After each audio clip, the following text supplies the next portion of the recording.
Welcome to Cheater Confessions. Let's get started with today's story. It all started on a Thursday night. I was sitting in the living room with Courtney, my wife of 5 years, when she said something that immediately made me uneasy. "Matthew, I need to tell you something," Courtney said, her voice quiet, almost unsure. It was late, way too late to be having a serious conversation. But I could tell by the way she was looking at me, her eyes soft yet troubled, that this wasn't going to be one of those nights we'd just let slide. "Courtney," I said, trying to keep the concern out of my voice. "What's going on? You're scaring me." She took a deep breath like she was trying to gather her thoughts. "It's about Jason." My stomach dropped and I felt a tight knot in my chest. Jason was Courtney's ex-husband. I knew they had a history, but I never expected to be dragged into it this way. Jason and I had met only once a few years ago. He was a wildly successful guy, earning more than I could even wrap my head around. And during their marriage, he'd lavished Courtney with expensive gifts. But there was something about him I couldn't shake, the way he seemed to still have a hold on her. "What about Jason?" I asked, trying to stay calm. She hesitated for a second, then spoke up, her words rushed. I saw him today, and then he called me afterward. He wants to see me again." My chest tightened. I fought to keep my emotions in check, but I could feel the bitterness creeping in. "Why would you see him, Courtney?" I asked, my words coming out sharper than I meant. Her eyes widened a little, but she didn't look away. "I don't want anything from him, Matthew, I swear. But he's been reaching out a lot lately. And I just—" "Courtney, why didn't you tell me this earlier?" I interrupted, my chest tightening. "You know how I feel about him." "I know," she said quietly, her voice cracking. "But I didn't want to upset you. I thought it would just blow over." "Did it blow over?" I asked, my tone softer now. "No," she admitted, shaking her head. "It didn't." I leaned back in my chair, trying to process everything she'd just said. It felt like I was hit by a freight train. My mind raced, but I was trying not to show it. "So what now?" I'm not sure," she said, her voice trailing off. There was a pause. I could see the uncertainty in her eyes, and it made me feel even more uneasy. She'd always been open with me, so why was she acting so distant now? Why didn't she tell me about Jason reaching out sooner? "I just don't know what to do, Matthew," she said, her eyes finally meeting mine. "I'm not going back to him, but I can't shake the feeling that he's not going to leave me alone." I swallowed hard, trying to keep my voice steady. "So, what do you want me to do?" Courtney bit her lip, looking down at her hands. "I don't know, but I need you to trust me. I don't want anything to do with Jason. You have to believe that." I wanted to believe her, I really did. But something in the pit of my stomach told me that this wasn't just some harmless conversation. There was more to it, and I didn't know if I was ready to find out. Over the next couple of days, my suspicions continued to grow, small signs feeding into my unease. And then, an argument erupted between us, one that, as it turned out, changed everything. I got home one evening after a long, tense day at work. I just wanted a nice homemade dinner and a chance to relax. But when I walked in, I saw Courtney sitting at the kitchen table, scrolling through her phone, with takeout containers spread out on the counter again. I couldn't hold it in any longer. "You know," I began, my voice weary, "I'd really appreciate it if you could actually cook dinner once in a while." Courtney didn't even look up. "Oh, honey, I'm sorry, I was just busy." "Busy?" I echoed, my voice sharper than I intended. "Busy doing what? Scrolling through Instagram? Watching reality TV? You've been home all day." She finally glanced up at me, setting her phone down. I was researching new interior design ideas for the living room." "Right," I said, sarcasm dripping from my words. "Because that's clearly more important than, I don't know, feeding your husband after a long day at work." The room felt colder, even though the temperature hadn't changed. Courtney straightened in her chair, her voice defensive. "You know, Matthew, I work too. I work very hard at keeping this house running smoothly. I make sure you always have clean clothes, a nice home to come to." I couldn't stop the scoff that escaped my mouth. Keeping the house running smoothly? By what? By ordering takeout every other night and leaving the dishes piled up in the sink? Her eyes narrowed, her voice rising. Don't be ridiculous. I do more than just sit around all day. I take care of you. I make sure you look good. I keep you happy." "You keep me happy?" I asked, bitter laughter slipping out. "By constantly reminding me how much money I make and how I should be grateful for every crumb I get?" Her face hardened. "You know, if you made as much money as Jason, I wouldn't have to worry about cooking dinner." "Wow," I said, leaning back in my chair and crossing my arms. "You really went there, huh? Jason, again." Courtney's expression faltered for a split second before she regained her composure. "I didn't mean it like that." "Of course you didn't," I said, the sarcasm sharp in my voice. "It just slipped out, right? Like it always does whenever we have a fight. Somehow Jason always makes an appearance like he's still living here rent-free." "Don't twist my words, Matthew," she shot back, her voice defensive. "You know I didn't mean it like that." "Didn't you?" I asked, sitting up straighter, the bitterness clawing its way out of me. "Because that's exactly what it sounds like. Every time we argue, you bring up Jason, like some kind of measuring stick for how I'm failing as a husband." Courtney stood abruptly, crossing her arms over her chest. "I never said you were failing." "You don't have to say it," I snapped. "It's always there, Courtney. Every little comment about how he used to buy you expensive jewelry or how he had a high six-figure salary. And now this? Telling me I don't make enough for you to bother cooking dinner? Do you even hear yourself?" She opened her mouth to respond but then closed it again, seemingly at a loss for words. For a brief moment her gaze softened, and I thought maybe, just maybe, she realized how hurtful her words had been. But then her defenses went back up. "You're overreacting," she said, her tone dismissive. "I was frustrated, that's all. You're the one who came home grumpy, picking a fight over dinner." "I'm overreacting?" I countered, my voice rising. "I work long hours every day so you can have everything, and when I get home I expect a nice homemade dinner, not takeout." The tension in the room felt suffocating, as though everything that had been left unsaid for so long was suddenly bubbling to the surface. The evening wore on, and we barely exchanged another word.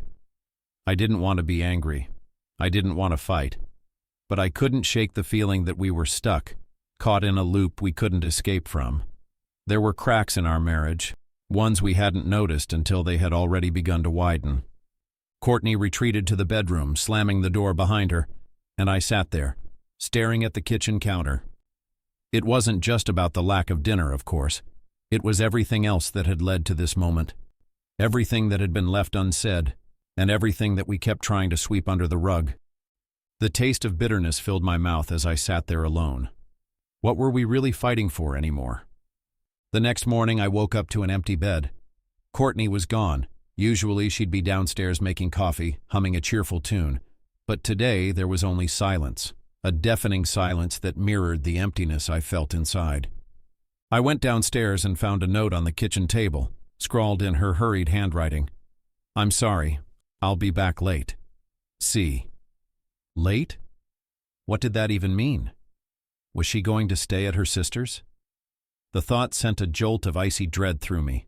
I spent the day in a haze, the office a blur of meaningless meetings and unanswered emails. My mind kept drifting back to the fight, replaying every hurtful word, every bitter accusation. When I finally got home, the house was dark. Courtney was nowhere to be found. I called her, but her phone went straight to voicemail. Panic began to set in. Where had she gone? Was she all right?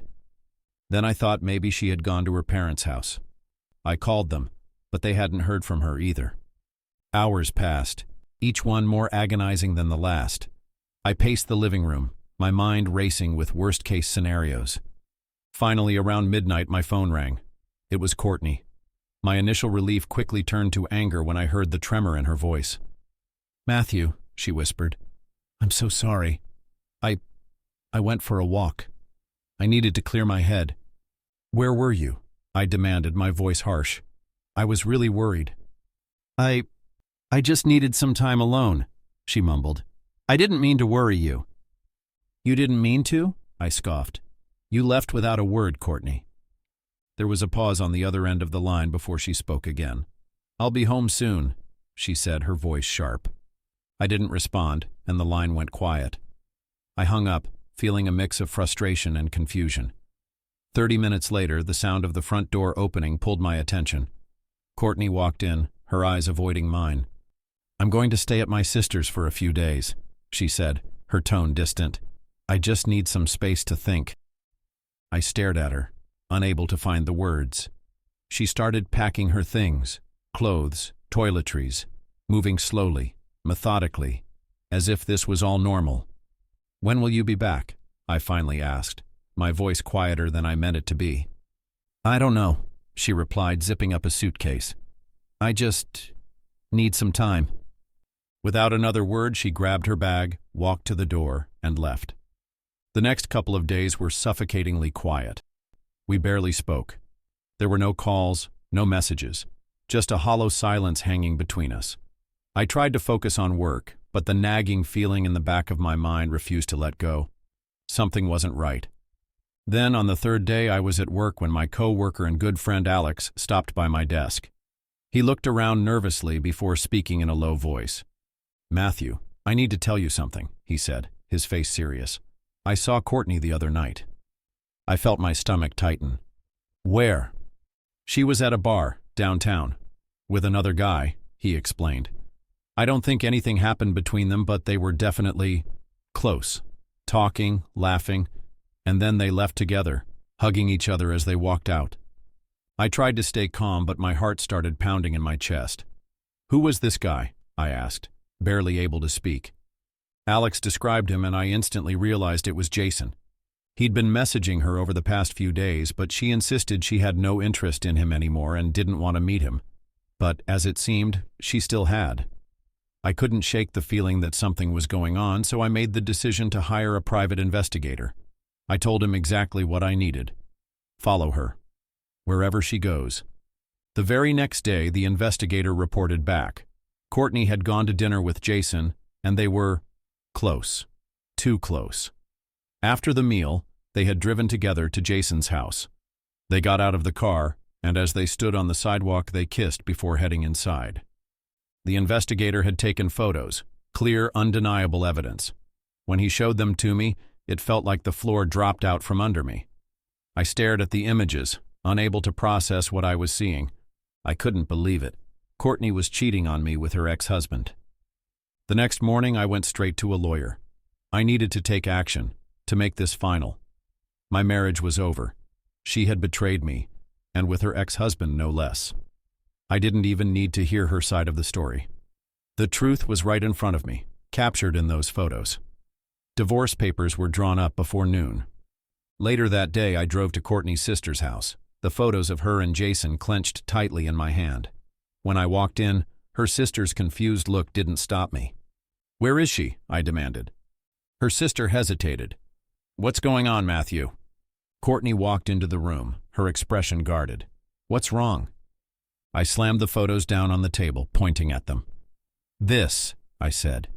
"This is what's going on." She froze, her face pale as she recognized the images. "Matthew, But I cut her off. "So this is the time and space you needed, huh?"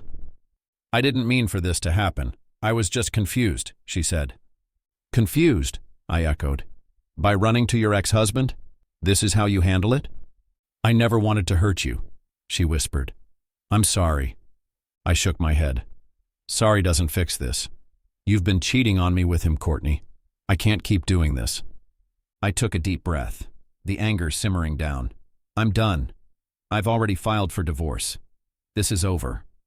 Courtney's eyes filled with panic. "I'm sorry, Matthew, please don't leave me." But I didn't respond. I turned and left without another word. The divorce was finalized quickly. Courtney moved in with her sister, hoping to rekindle things with Jason now that she was single. But Jason wasn't interested in starting a relationship with her again. He only wanted something casual. Realizing she had lost everything, Courtney came back to me, asking for forgiveness. "I made a mistake," she said, tears in her eyes. "Please, Matthew, can we start over?" But I had already moved on. "I've made peace with what happened, Courtney," I told her. "But I can't go back. I deserve better." She left, and with her the last pieces of our broken marriage. I had finally closed the door on that chapter, ready to embrace the future. Thank you for watching.